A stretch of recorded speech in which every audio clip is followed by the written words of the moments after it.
이 먹고 사는 문제를 그러면 어떻게 하느냐? 여러분 참 많이 들어보셨을 텐데 그 뭐시기 자유, 이 자유라고 하는 것은 제대로 얘기를 하면 공정하고 질서 있는 환경 속에서의 자유로움을 말하는 거지. 방치, 방임, 내버려 두고 네 마음대로 해.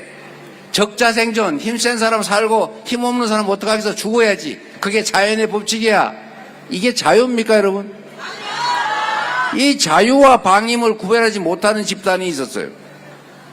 시장도 정부가 관여하고 조성하고 지원해야 되는 거예요. 시장이 너무 과열되면 조절해서 살짝 눌러주는 거예요. 너무 경기가 과열됐다 그러면 정부가 자유 그러고 내버려두고 알아서 그냥 너무 지나치게 폭발해서 죽을 때까지 내버려두는 게 아니고 이 자유를 올린다든지 부가금 세금을 더 걷는다든지 규제를 한다든지 해서 눌러줘야 되는 거예요. 반대로 얘기하면 뭡니까? 불경기가 오면 경제가 나빠지면 정부가 나서서 이자율도 낮춰보고 세금도 좀 줄여줘보고 정부 재정 지원도 좀 해보고 그렇게 해서 받쳐줘야 되는 거 아닙니까? 그런데 이 사람들이 이상한 생각을, 이상한 행동을 해요. 시장은 자유야 이러면서 정부에 돈이 없으니까 무슨 지원을 하냐, 그냥 배 골자. 뭔 추경을 하냐, 무슨 지원을 하냐, 돈 없는데. 무슨 국채 발행을 해, 빚 늘어나는데 이러면서 지원을 안 해요. 국민들이 배가 골아가지고 죽을 지경인데 자꾸 허리띠만 졸라매면 사람이 삽니까? 똑같아요. 지금은 먹고 죽을래도 돈이 없어요. 돈이 돌아야 돈이고 돈이 돌아야 경제가 사는데 돌 돈이 없어요. 그러면 어떡하냐? 그래서 정부의 역할이 있는 겁니다. 소비 쿠폰도 지원하고 루즈벨트가 대공황 때 그 쓸데없는 후보댐 만들었잖아요. 후보댐을 삽질해서 왜 만들어요? 그 불경기에 뭐 할 거라고. 일자리를 만들면서 그냥 공짜로 돈을 주긴 어려우니까 삽질이라도 해라. 댐이라도 만들자. 그래서 후보댐 만들고 노동자들 자꾸 사용자들하고 싸우는데 힘없어가지고 월급을 자꾸 깎으니까 노동자들끼리 단결해가지고 사장하고 협상해가지고 월급도 올려라. 그래서 노동조합 지원법도 만들고 그래서 미국이 드디어 정상 가동되기 시작한 겁니다. 이게 정부의 역할이에요. 이게 정부 재정의 기능입니다. 그런데 이 죄송합니다. 이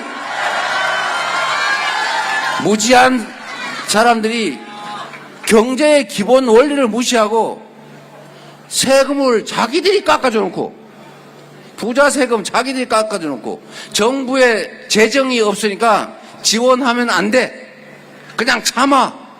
이러니 우리나라 잠재 성장률이 2%인데 결국 마이너스 성장을 하는 이런 기괴한 일이 벌어진 겁니다. 이런 무능한 정치 집단이 3년 동안 나라 살림을 맡았으니 경제가 살 리가 있습니까? 경제만 망쳤습니까? 민주주의 정치도 망쳤죠. 국민이 나라의 주인이죠? 나라의 모든 권력 다 국민의 것이죠?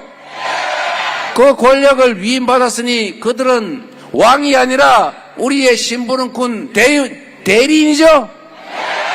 그런데 이 사람들이 그 권력이 자기 건 줄 알고 그 권력을 자기들의 가족들 비리를 감추거나 자기의 잘못을 덮거나 심지어 자기 한잔 하는 데만 쓰고 국민들에게는 아무런 혜택도 주지 않으면서 자꾸 국민들이 비난하고 야당들이 자꾸 말리고 이러니까 아예 야당 싹 없애버려야 되겠다. 권력을 그냥 나가 싹 다 100% 가져야 되겠다고 해서 한 게 바로 비상계엄 아닙니까? 이게 나라를 망쳤잖아요. 정치도 망치고 경제도 망치고 또 대한민국은 분단 국가인데다가 지금도 정전협정만 체결한 법적으로는 계속 전쟁 중인 나라예요. 다른 나라에서는 한국을 전쟁 중인 나라로 알고 있어요.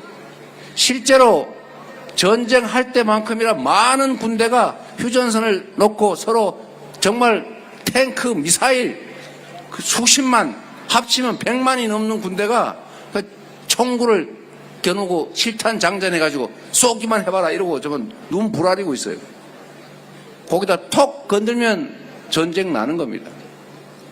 그런데 이 계엄 명분을 만들려고 군사 충돌을 유도하려고 북한에 대고 온갖 자극적인 행동을 해가지고 외환을 유치하는 전쟁을 유발하는 그런 짓을 하는 바람에 한반도의 평화 체제가 깨지고 위협받고 있어요. 이러니 외국 투자자들이 한국 경제에 투자하겠습니까? 있는 돈도 빼지요. 그러니까 주식시장에 순매도가 늘어나고 기업들이 지금 무슨 협약을 하려고 그러면 외국 기업들이 전부 다 손살을 치고 조금만 기다려봐 이런답니다. 새로운 접촉은 아예 끊어져 버리고 있는 것도 자꾸 철수하려고 그러고 이러니 여러분 여기 계신 오늘 장날인가 본데 이 장날에도 장사가 안 되는 이런 일이 벌어지는 거죠. 경제도 망쳤죠. 안보도 망쳤죠. 외교는 또 어떻습니까 여러분? 자꾸 외교 가지고 뭐라 장난치던데 우리가 한미동맹 중요하죠?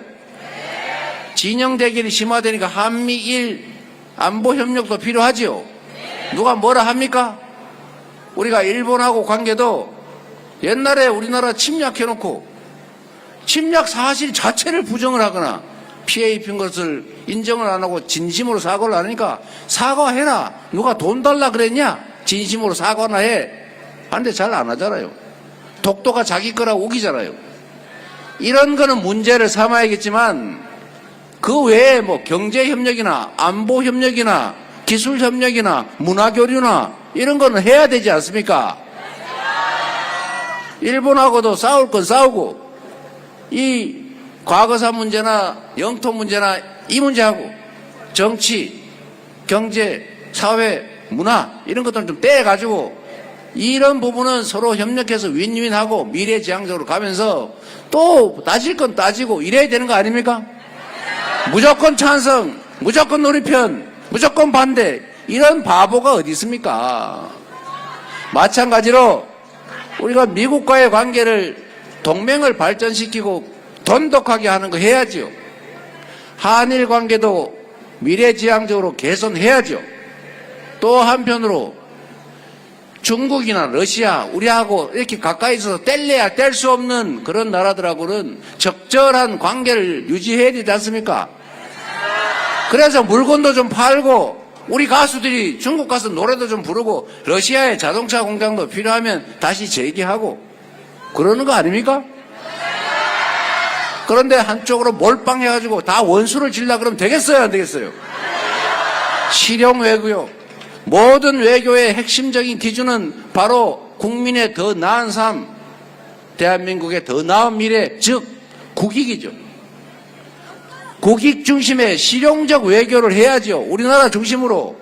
그런데 맨날 편들고 괜히 실익 없이 몰려다니면 되겠습니까?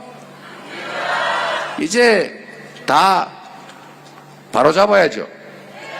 무너진 경제, 외교, 안보, 평화, 민주주의까지 이제 회복해야죠.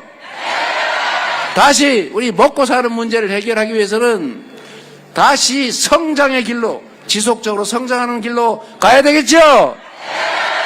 그러려면 정부가 유능해야 돼요.